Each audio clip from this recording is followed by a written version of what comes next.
July August হত্যাকাণ্ডের বিচার দাবিতে সংবাদ সম্মেলন করেছে জুলাই 24 শহীদ পরিবার সোসাইটি। অন্তর্বর্তী সরকার জুলাই হত্যার বিচারে অনীহা দেখাচ্ছে বলে অভিযোগ করে সংগঠনটি।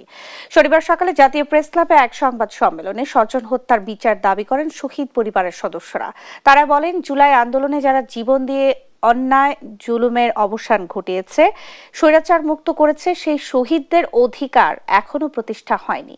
অনেকে এখনো যথাযথ স্বীকৃতিও পাননি। শহীদ ও আহতদের পরিবারকে সরকার আইনি সহায়তা দিতে ব্যর্থ বলেও অভিযোগ করেন তারা।